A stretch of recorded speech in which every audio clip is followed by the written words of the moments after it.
iyo Imana igushyigikiye bagutega amabuye Imana ikayakurenza, bakohereza abapfumu 20 ukabanyuramo ntibamenye ko banyuzemo. Iyo Imana igushyigikiye nta rugamba na rumwe utatsinda. Iyo Imana igushyigikiye nta mutego n'umwe udasimbuka.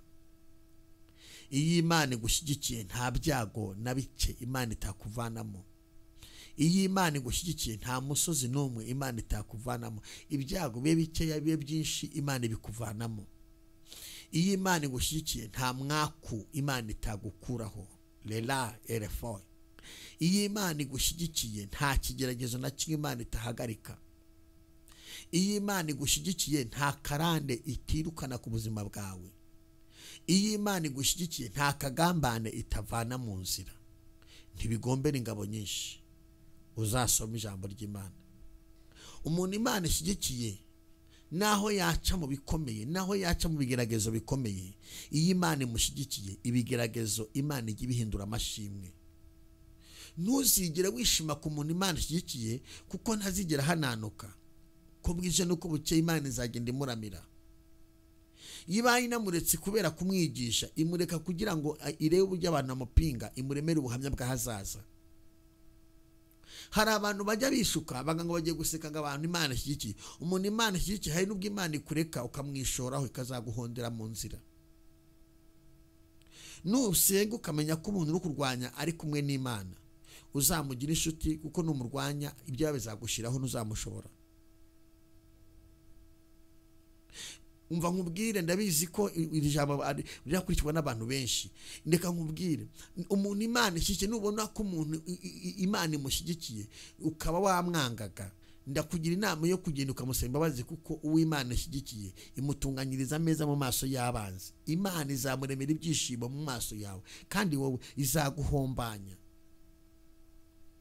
Iragukubita ikaguhombanya, iragukubita ukagwa inyo. Nzi umugabo waguye inyo aziza abantu Imana ishyigikiye.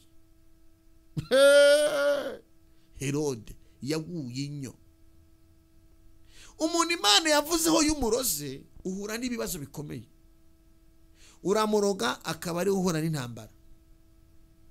Umuntu Imana ishyigikiye uramugambanira akaba ari uhura n'ibibazo. Uramugambanira akaba ari we Imana ihonda. Uramugambanira akaba ari we yataka. Ipfa kubimushyigikiye.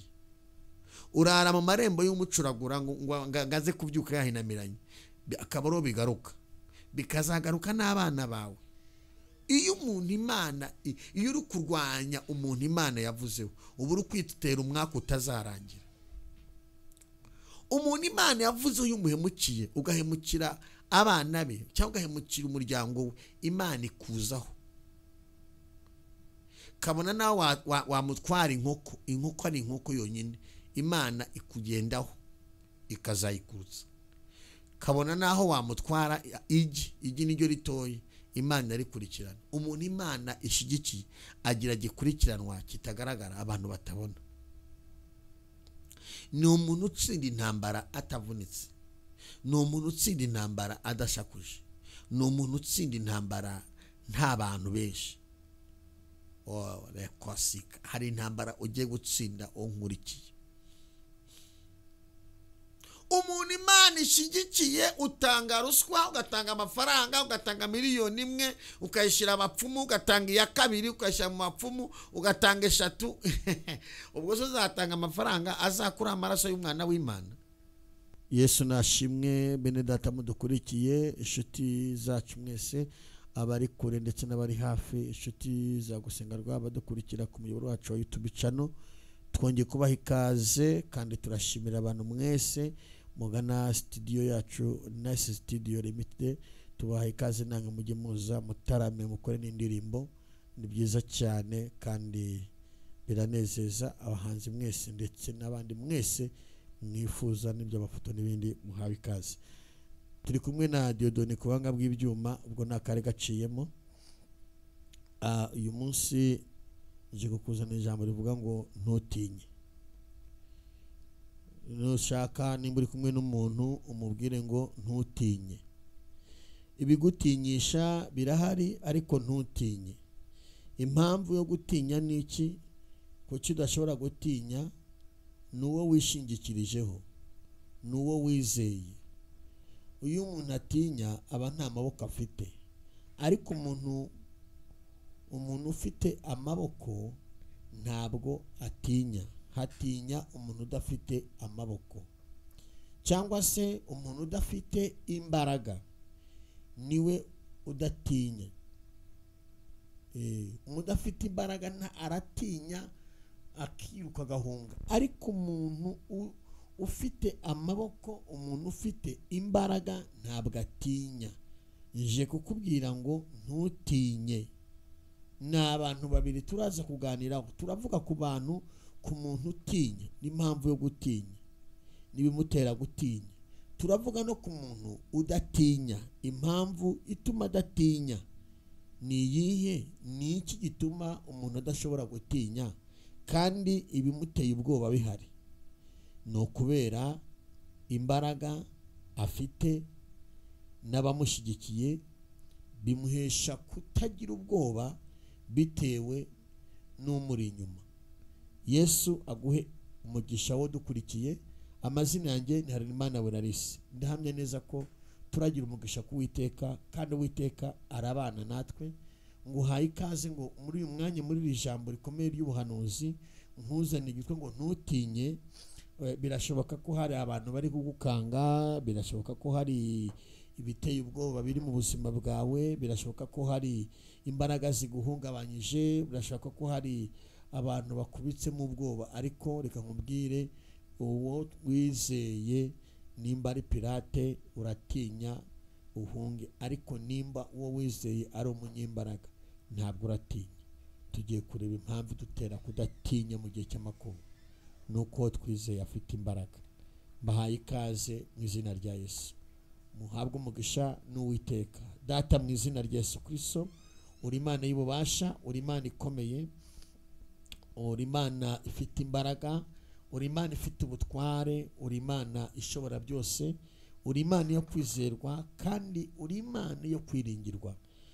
Turasengeye abagabo badukurikiye, abasore badukurikiye, abakobwa badukurikiye, umuntu wese uzakurikirira ijambo, nyemerera Kristo azahure nawe, abone imbaraga zawe, abone umugisha wawe, abone impinduka. Umwuka wera azamubeho, ijuru rimwishimire. Yo, ushimwe Yesu. Icyubahiro cyawe kizamubeho, uzahembura umutima we. Umuntu wese udukurikiye, yaba ari kure cyangwa ari hafi, reka imbaraga z'Imana, imbaraga zawe, gukora kwawe kuganze muri byose, mu izina rya Kristo wa Nazareti, amen. Turaganira mu gitabo cy'Ingoma za kabiri, ibice 30, ku murongo waho wa 7. Ku murongo waho wa 7 niho turaza kuganira. Igitabo cy'Ingoma za kabiri, ibice byaho 32, ku murongo waho wa 7. Aha niho tugiye kuganira, kandi ndahamya ko turagira umugisha ku Uwiteka. Imana ishimwe kandi Imana ihabwe icyubahiro. Iri jambo riravuga ngo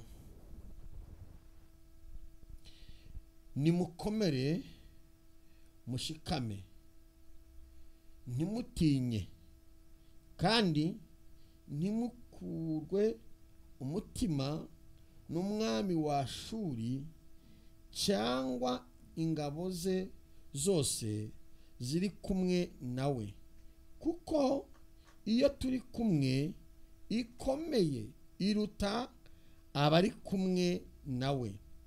Mu ruhande rwe ari kumwe n'amaboko y'umubiri, ariko mu ruhande rwacu turi kumwe n'Uwiteka.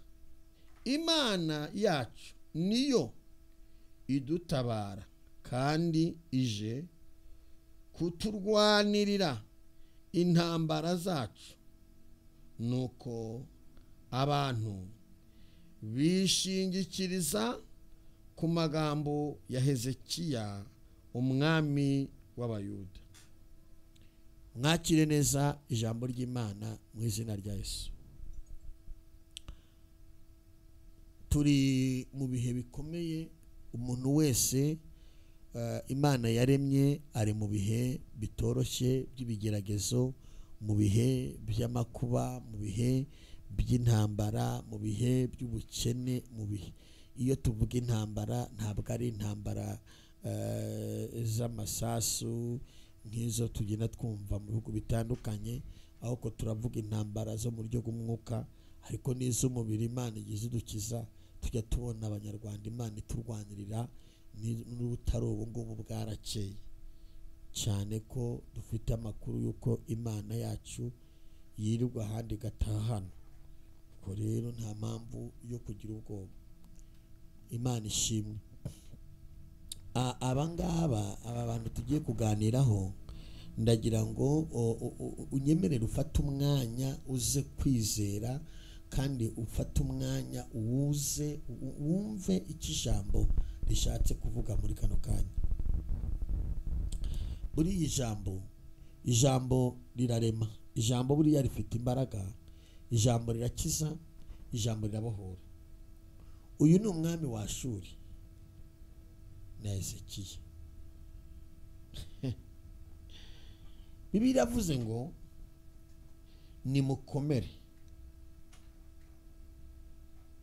ntimutinye, kandi ntimukurwe umutima n'umwami wa Ashuri cyangwa ingabo ze zose ziri kumwe nawe. Reka mbabwire, uyu mwami wa Ashuri yateye iterabwoba Hezekiya, yamuteye iterabwoba, yamututse ibitutsi, yamushyizeho ibikangisho. Uyu mwami wa Ashuri azi kwikangata, azi kwiyemera, azi kwirata. Ariko ndashimira Imana ko abantu bayimenye, abantu bafite kuntu bamenye Imana. Imana ijya ibarwanirira, Imana ijya ibarengera, ikabakiza n'ibikomeye. Bakundwa bene data munkurikiye, intambara turwana nazo ntabwo ari iz'umubiri, ni intambara zo mu buryo bwo mu mwuka. Izi ntambara turwana nazo, iyo twamenye Imana, izi ntambara Imana niyo izi ikazirwana. Noneho reka nkubwire, umuntu usenga agira intambara z'uburyo butandukanye. Ndavuga intambara z'uburyo butandukanye. Hari intambara zizanwa n'abantu. Ushobora kuba usenga ariko ukagira intambara zizanwa n'abantu. Umuntu akakwanga, umuntu akaguhiga, umuntu akakuvuga nabi. Ibi ni ibyabaye ndi kuvuga. Uyu Hezekiya yabayeho, umwami wa Ashuri yabayeho. Mbese ariko umwami wa Ashuri hari ikintu atarazi. Ntiyarazi ko Hezekiya avugana n'Imana, ntiyarazi ko asenga. Umuntu utakurusha gusenga ntakagukange, utakurusha gusenga ntakaguhabure, umuntu utakurusha gusenga ntakagutera ubwoba, kubera yuko so uzamurwanya, ikurwanirira niyo izamurwanya, kandi nimurwanya ntabwo izamusigana gatoya. Imana nta munsi n'umwe yari yarwanira umuntu ngo itsindwe, ngo bavuga ngo ya Mana yatsinzwe. Imana yacu ni igitsindwa, ni Imana irwana ku manywa na nijoro. Ndakwifuriza ko Imana ikurwanirira. Nje kukubwira ko hari Imana irwanira umuntu. Intambara ya mbere umuntu w'Imana ahorana n'intambara abantu bamwanga. Umuntu yakwanga kurwanya, iyo ni intambara mu buzima busanzwe. Umuntu yakurwanya akakugira ishyari, umuntu yakurwanya mu kazi, umuntu yakurwanya akarwanya abana bawe, umuntu yakurwanya akarwanya iterambere ryawe, umuntu yakurwanya akarwanya imyigire yawe, umuntu yakurwanya umuntu yakurwanya agakoresha amarozi, umuntu yakurwanya agakoresha amahembe, umuntu yakurwanya agakoresha amaboko, umuntu yakurwanya agakoresha intwaro, umuntu yakurwanya. Ariko umva, uyu muntu uri kukurwanya hari ikintu iyo atagifite ntabwo aba azagushobora. Iyo arwanisha mu ruhande rwe ari amaboko y'umubiri aratsindwa, uko byamera kose aratsindwa. Tugiye kureba ninde muntu utsinda intambara. Umuntu utsinda intambara aba afite izihe mbaraga? Uyu muntu yakurwanya afite n'amafaranga, uyu muntu yakurwanya afite n'abakomeye, uyu muntu yakurwanya afite n'amahanga, uyu muntu yakurwanya afite ibintu byinshi, ariko iyo mu ruhande rwe ari kumwe n'abanyamubiri, ari kumwe n'amaboko y'umubiri, aratsindwa ku manywa y'ihanga isi ikamwota, aratsindwa kongera agatsindwa, aratsindwa akibaza ibyamubayeho. Nibyo byabaye ku mwami wa Ashuri. Umwami wa Ashuri yari afite ibikangisho, afite n'amateka, afite n'ibyo yagiye akora, afite n'ibyivugo. Iyo Satani aturwanya aba afite ibintu byinshi cyane, ariko ndashimira Yesu ko umuntu wamenye Kristo, haleluya, umuntu wamenye Kristo aba afite umurwanira, kandi umurwanirira ni Kristo, niwe umutsindira urugamba, niwe gutsindira urugamba. Ukurwanya nimba yambaye umubiri, afite amaboko umubiri, adafite Imana yavuganye nayo, ukaba Imana wowe izakurwanira mwaravuganye, uzamutsinda yayure, uzamutsinda. Hari uwavuze ngo uzamutsinda kanje amapera, uzamutsinda isoni zimukore. Nimba hari ibintu bikomeye ni ukurwanya umuntu Imana yavuzeho, ibyawe byose bigushiraho. Nimba hari ibintu bikomeye ni ukurwanya umuntu Imana yavuzeho, uramurwanya ukazashiduka n'inzara zivuyemo.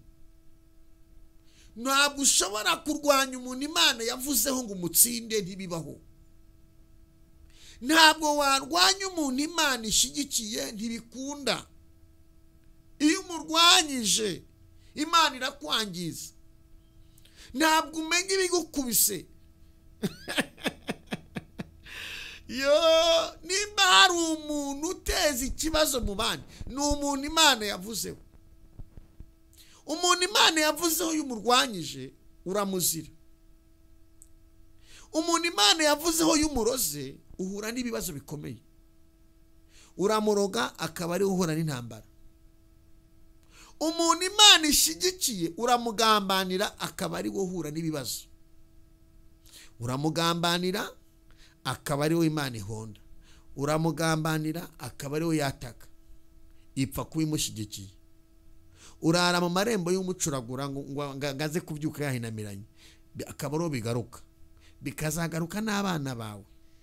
Iyo umuntu Imana, iyo uri kurwanya umuntu Imana yavuzeho, ubu uri kwitera umwaka utazarangira. Umuntu Imana yavuzeho iyo umuhemukiye, ugahemukira abana be cyangwa ugahemukira umuryango we, Imana ikuzaho. Kabona nawe wamutwara inkoko, inkoko ari inkoko yonyine, Imana ikugendaho ikazayikurutsa.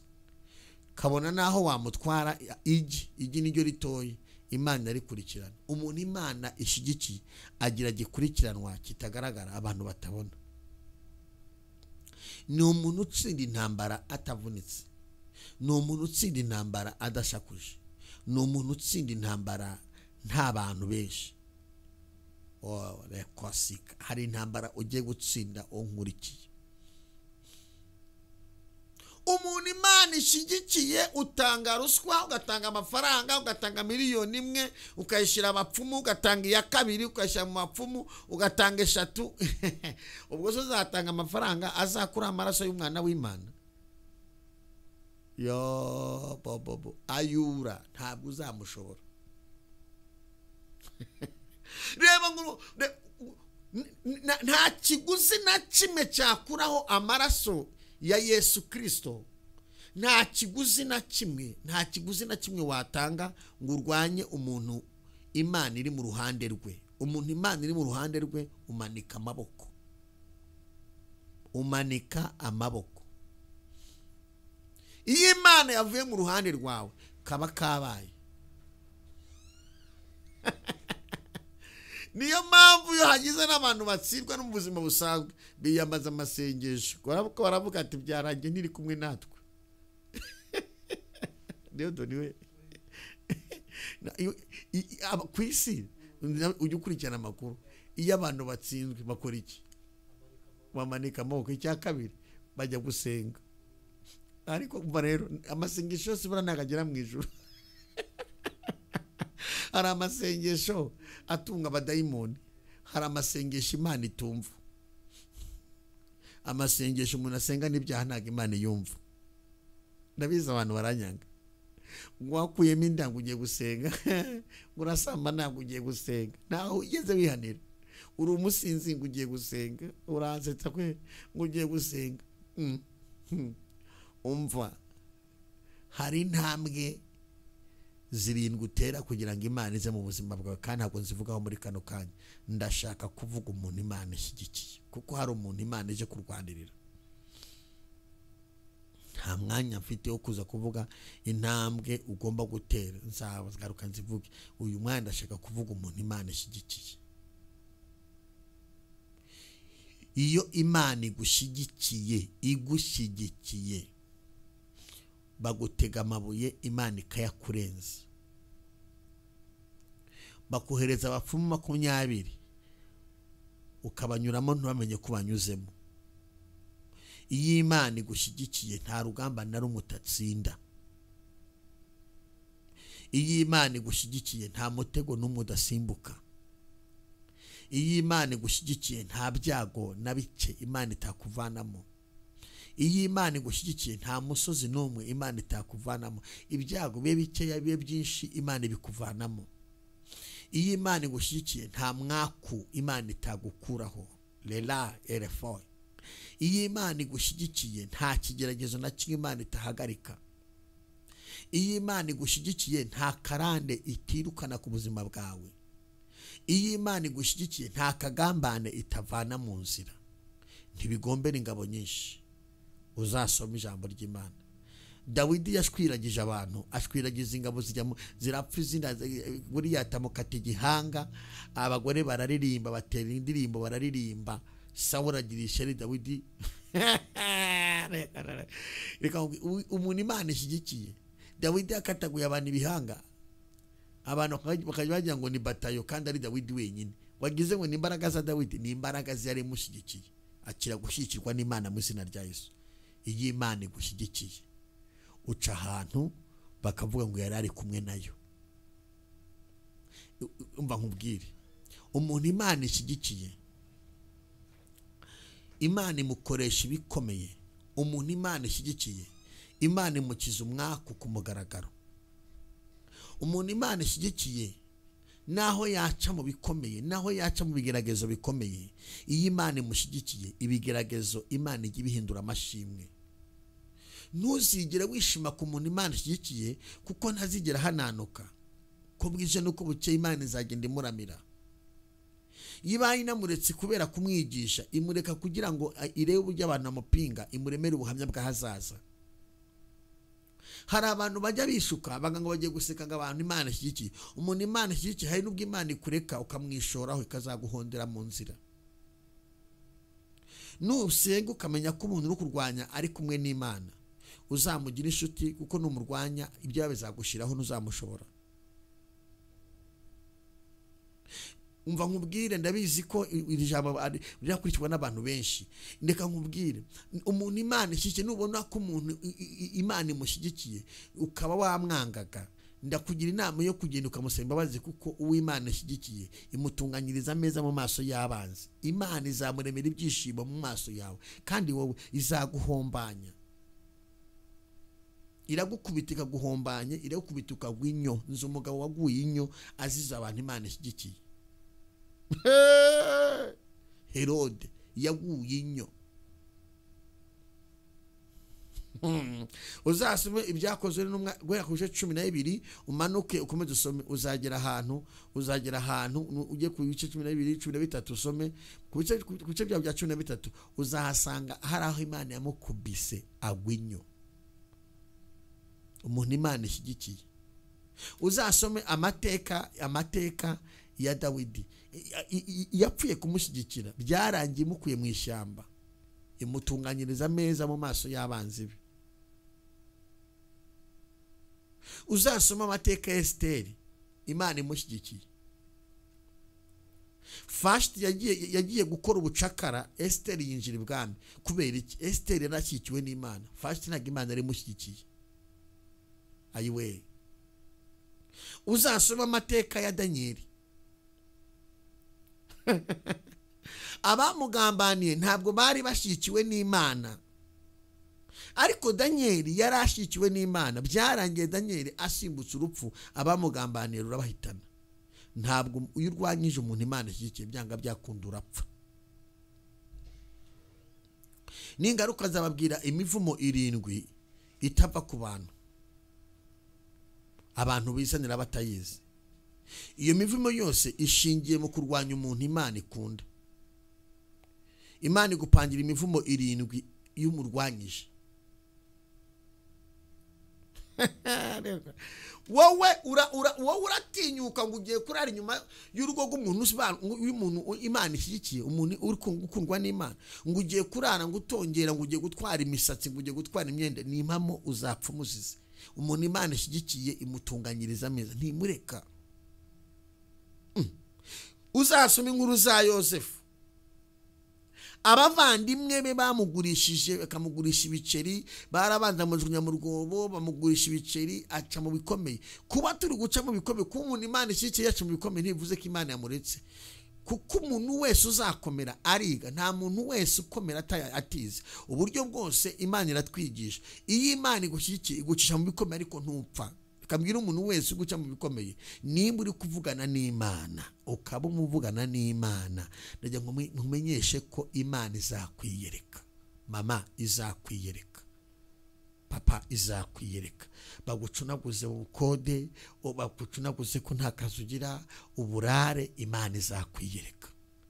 Umva, ushaka akazi ukabure, Imana izitamurura umunsi umwe ubona akazi usinye kontara. Imana ipfa kubigushyigikiye, izegeza y'abantu. Umuntu Imana ishyigikiye uramurwanya, Imana ikazagukurikirana. N'abagukomokaho Imana iragukurikirana igahora inzigo. Ijambo ry'Imana, hari ijambo rivuga kandi yananye kumenyesha abantu umwaka w'imbabazi n'umunsi Imana yacu izahoraho inzigo no guhoza abarira bose. Iyo Imana igushyigikiye ihora n'inzigo. Bakundwa bene data munkurikiye, birashoboka ko wirirwa unegura abantu b'Imana, umuvumo uzizanya ntuzawukira.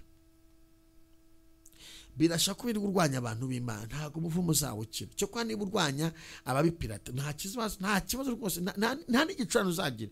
Niba urwanya abesikoro, nta gicurano uzagira. Niba urwanya ababipirata, abajura bitira iby'Imana atari bo, nta kibazo uzagira, nta n'umutwe. Ariko nurwanya umuntu w'Imana, Imana irimo, baba Imana izakuzaho. Nta nubwo azanamenya ko Imana yakurwanyije, imurwanira atabizi.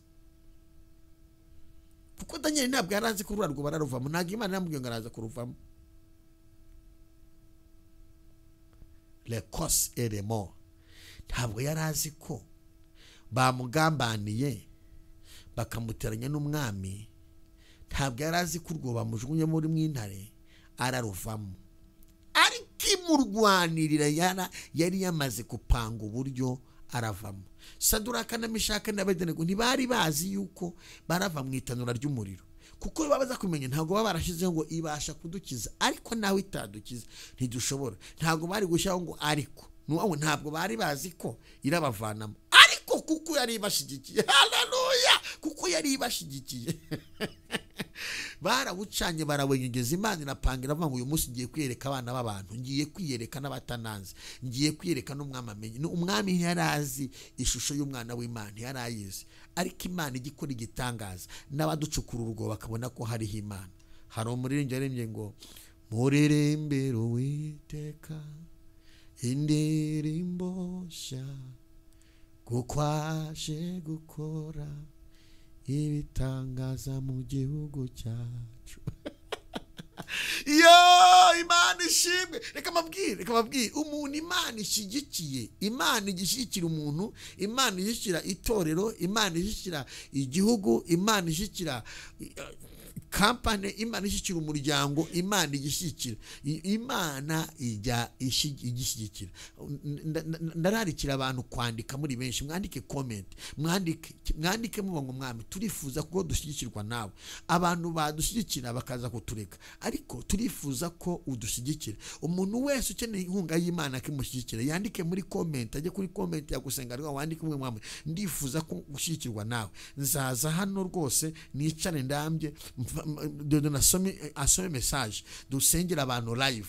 Dusengera abantu live kuwa mbere, tuzasengera abantu live nimugoroba. Nzaza hano dusome message, ndakurarikira wandi kubwira Imana ngo mama ndifuza gushyikirwa na umuntu Imana ishyigikiye. Reka mbabwire impamvu abantu tubabaye, impamvu abantu basuzuguwe, impamvu abantu bari mu bintu bikomeye ntibari bamenye imbaraga z'Imana. Imbaraga z'Imana zigaragara, Imana ikwiyeretse ko ari Imana itsinze abanzi bawe. Imbaraga z'Imana zigaragara hahandi abagucukura urwobo babona ubayeho kandi bari bazi kutazabaho. Imbaraga z'Imana zigaragara hahandi abavuze ngo ntuzabyara bari kubona uri konsa. Imbaraga z'Imana zigaragara wa murozo avuze ngo ntuzashaka mwakoze mariage mwazamutse. Imbaraga z'Imana zigaragara hahandi wa undi avuze ngo ntuzapfugiza akazi abonye umaze 3 warasinye kontara uri mu kazi. Imbaraga z'Imana zigaragara hahandi wicaye muri mariage wakoze dote umurozi yabutashi yamubujemo, aho ni imbaraga z'Imana zigaragarira. Imbaraga z'Imana zigaragara abarozi bari kuroga nidupfe. Imbaraga z'Imana zigaragara abanzi bacu bari kutugambanira tukabaho. Imbaraga z'Imana zigaragara abatuvuma bari kutuvuma nidupfe. Hari abantu bakuvumye, hari abantu batongereye, hari abantu bakuroze, hari abantu bakuneguye, hari abantu baguteza imitego, hari abantu bakoresheje intwaro zose zishoboka kubera Imana ikurimo iguhagararaho. Imbaraga z'Imana zigaragara y'Imana idukomereje mu maso y'abanzi bacu. Ndimo ndumva umwuka w'Imana ambwira ngo hari abantu Imana ije gukomeza. Lela inikosi kamandreba. Gukomera kurusha ibindi byose ni ugukomera waramenye Kristo. Ibyago ni ukuvuga Yesu utamenye, ariko kuvuga Yesu wamenye, kuvuga Imana Data n'Umwana n'Umwuka Wera warabamenye neza. Kubimenya nibwo buzima, niko umuririmbyi yavuze. Nikambabwira imbaraga z'Imana zigaragara baravuze ngo ntabwo uzigera ubyara bakabona ubye batatu bahari. Ikintu nkundira Imana ntidutabara abarozi bapfuye bashizeho, idutabara abarozi bahari kugira ngo bifate kwitama. Sabarozi gusa ndabisubiramo, Imana ntidutabara n'abanzi bacu bashizeho, idutabara abanzi bacu bahari kugira ngo menye ko hari Imana dusenga. Ndabivuze nitwa Mwenarisi, Imana ntabwo idutabara abanzi bawe, ntizagutabara abanzi babashizeho, izagutabara abanzi babahari kugira ngo bamenye ko hariho Imana ishobora byose. Imana izagutabara bavuga ko uzafungwa bagihari, Imana izagutabara bavuga ko uzasenya bagihari. Imana yatabaye yeriwa za kotrefa, Imana izagutabara abavuga ko utazagira agaciro bahari, Imana izagutabara abavuga ko utazabona akazi bahari, Imana izagutabara abagucukura urwobo bavuga ko igurengeye bahari. Ndumva amavuta, ndumva amakuru. Imana izagutabara abavuze kuzasenya bagihari. Hari abantu bararwubatse baravuga ngo ntago ruzamara amezi 3 none rumaze imyaka ntirwasenyuce. Imbaraga z'Imana zigaragara mu maso y'abavuze ngo ntiruzakomera. Yewe Diyote niwe rugakomera. Ijuru ry'abantu myeho Abanyarwanda bari mu gihugu cyacu ba diaspora. Imbaraga z'Imana zigaragara umuntu wagucukuriye urwobo arimo avuga ngo uziko Imana imutabaye adenzeho. Hari abantu bagiye amva nkubwire amara neza ugubwe neza. Mero twakurikiye ni Imana y'inyembaraga, ni Imana ujye wambara neza uke ubyibuhe use neza. Imana iguteye inkunga, ni Imana itera umuntu inkunga abantu bose bazi ko bitazakunda bigakunda. Kandi kamabwira umuntu Imana ishyikiye ntabwo wamukangisha amagambo, ni wamukangisha iterabwoba, nta giterabwoba ryumva kuko Imana imurwanira imukiza iterabwoba. Ntukakangwe n'iterabwoba ry'abantu. Icyo wiyemeje banza umenye ko Imana iri kumwe nawe. Nimba Imana iri kumwe nawe izabana nawe. Bakundwa bene Data mu nkurikiye inshuti z'umusaraba, abari kure n'abari hafi, ndimo numva umwuka w'Imana ambwira ngo hari igitangaza kize ku buzima bwawe. Yesu Kristo aje kukubohora. Umaze igihe ufite iterabwoba ry'abadayimoni, umaze igihe hari ibintu biguteye ubwoba, ndi kumva umwuka w'Imana ambwira ngo ugiye kubohoka. Imana twiringiye ni Imana ikomeye, Imana twiringiye ni Imana idatsindwa, Imana twiringiye ni Imana ikomeye, Imana twiringiye ni Imana idatsindwa.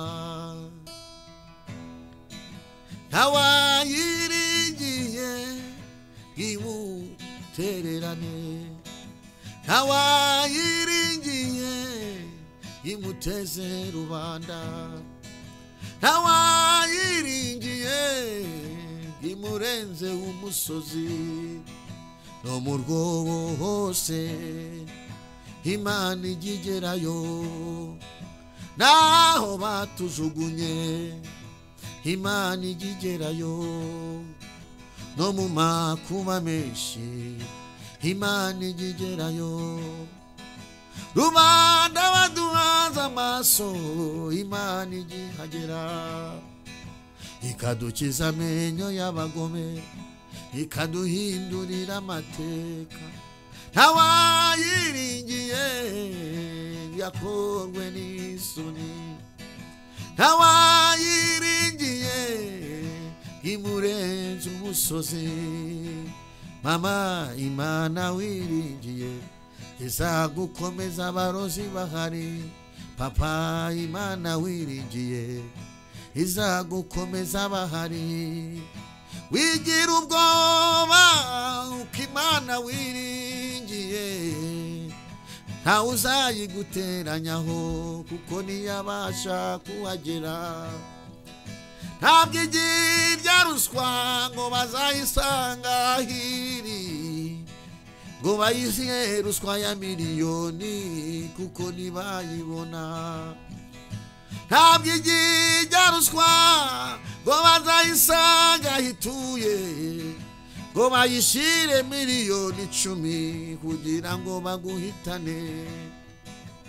Imana wiringiye ni Imana ikiza abantu, izagukiza abarubanda, amateka yawe ahinduke. Iyi ni indirimbo y'umuhanuzi, uyakire mu cyimbo cy'umubabaro. Imana iraguhojeje, abize akugiye gupfa wabonye Imana igutwikuruye. Abari bazi kusebye bakubonye igutabaye, kuko nigutabara ngo ibihishe. Hoya hoya hoya hoya, iyi dutabaye tuvana mu gikari ikadushira muri saro. Imana twiringiye ni Imana y'inyembaraga we, Imana twiringiye bakoze b'Imana ni Imana ikomeye cyane, ni Imana irwana n'igisaba umusada. Oya, imbaraga zayo zirenze iz'abantu, bariya bakurwanya bambaye umubiri wowe senga cyane. Imana ikomeze kurwanirire kandi izagutsindira, kuko mu bumana bwayo ntabwo igitsindwa. Hoya, ni Imana itsinda, ikipe yayo iratsinda. Ni Imana itsinda kuva kera kose we, ni Imana iturwanirira kandi igatsinda weyo. Ni Imana itsinda Diyodoni we, twarabibonye yo. Ni Imana itsinda mama, twarabibonye yo. Barimo bavuga ngo uciye umuryango bazabona watwise, barimo bavuga ngo uzakena bazabona wakomeye, barimo bavuga ngo uzaba inzererezi bazabona abagize gakondo acira gakondo kuko Imana yikwemereye weyo ntawe uzakuvana muri gakondo yawe Imana irayiguhaye acira gakondo mama kuko Imana yikwemereye acira gakondo papa kuko Imana irayikwemereye Imana twiringiye ni Imana idutabara Imana twiringiye ni Imana ikomeye we haleluya zakita eremo erefai ndagira ngo ngusengere iyi Imana ni Imana itajibura inzira ni so umwami wacu Yesu Kristo ni Imana ije kurwanirira abayubaha ni Imana ije kudukiza abarubanda ni Imana ivuguruje imigambi ya Satani ni Imana ivuguruje imigambi y'abantu ijambo ry'Imana rirarema ijambo ry'Imana rirakiza ijambo ry'Imana rirazura ijambo ry'Imana rirakora ijambo ry'Imana rirabohora ijambo ry'Imana rikora ibirenze bakundwa bene data tugiye gusenga uyu mwanya ndajya nkumenyeshe ko Imana ije gukubohora ndasoreza kuri iri jambo riri mu gitabo cy'Imigani ibice 21 ku murongo wa 30 nsindagere ku by'Imana ivuga kuko Imana ivuganye nawe ndagira ngo umenye kugiye kujya mu gikaro ugahamagara umuryango ukabwira ngo Imana irandwaniriye ndetse no nabiceceka bamwe bazabibona kuko iby'Imana igihishira nta nubwo wabihisha ni Imana igutabarika kuvana ahantu ikagutereka ahandi hantu iri jambo mu gitabo cy'Imigani ibice 21 ku murongo waho wa 30 ndetse na 31 hari ijambo rivuga ngo nta bwenge cyangwa ubuhanga cyangwa inama byabasha kurwanya Uwiteka 31 ifarashi irindirijwe umunsi w'urugamba ariko kunesha kuva ku Uwiteka ndagira ngo nkubwire ngo Imana iri mu ruhande rwawe birashoboka ko maze igihe ufite intambara birashoboka ko maze igihe ufite ibibazo birashoboka ko maze igihe ufite agahinda birashoboka ko maze igihe ufite amakuba menshi birashoboka ko maze igihe uri ku rugamba rukomeye rw'amarozi rw'amashari rw'akagambane kw'ibintu bitandukanye birashoboka ko ubona bigukomereye ariko rero nkubwiye ngo bigukomereye Yesu aje kubigukiza ibintu bigukomereye utabasha kwivanamo umwami Yesu aje kubigukiza birashoboka ko bavuga yuko utazagira agaciro birashoboka ko bavuga ngo nta jambo uzagira ndenya nkumenyeshe ko Imana iritambure mu buzima bwawe kandi abantu benshi bagiye gutungurwa n'iby'Imana igukoreye bagiye kubona imbaraga z'Imana bagiye kubona imirindi y'Uwiteka abantu bagiye kubona Imana iguhindura ubuzima abantu bagiye kubona Imana igukiza urubuga abantu bagiye kubona Imana ikuzura tugiye gusenga Imana reka nkubwire imitwaro yose wikoreye nta mutwaro n'umwe Imana itagutura nta musozi n'umwe Imana itakuvanaho reka nkubwire n'ingaruka nzababwira ibindi ntabwo nabivuga ngo mbirangije ndabona byandenze ninjira mu buhanuzi byandenze sinabivuze ngo mbirangize nzasubukuraho naringeze urumva hari ibintu byinshi Imana yashingiraho ikagutabara reka ngusengere icyambere nimba udakijijwe uyu munsi ukizwe nimba warasubiye inyuma ubwira Imana ngo nongeye kukwiringira kubera yuko uko watabaraga kera na n'uyu munsi ni kutabara hari abantu Imana igiye gutabara hari abantu Imana igiye kurwana intambara hari abantu Imana igiye gukiza hari abantu Imana ibohoye hari abantu Imana ikuyeho imigozi ariko sika hari abantu Imana irinze ubumuga ndagira ngo wizere tugusengere data mu izina rya Yesu Kristo uri Imana y'ububasha uri Imana iseruka uri Imana iturwanirira uri Imana iturengera uri Imana idukiza ibyago n'amakuba uri Imana ivuga ijambo vuze ukarisohoza uyu mwanya uritamuruye uyu mwanya uriyerekanye uyu mwanya ukoze ibikomeye uyu mwanya urwaniriye abantu urwaniriye igihugu cyacu urwaniriye ababyeyi urwaniriye abagabo urwaniriye abasore, urwaniriye abakobwa, abakwiringiye urabarwaniriye, utesheje agaciro imbaraga z'abakonikoni, utesheje agaciro imbaraga z'abapfumu, utesheje agaciro imbaraga z'amahembe, abakwiringiye urabarwaniriye, urwaniriye itorero mu izina rya Yesu Kristo, wirukanye ibyabarwanyaga, uhinduye amateka ku bantu bawe. Ndasengera umuntu wese adukurikiye ngo imbaraga z'Imana zimubeho, ubwiza bw'Imana mubeho.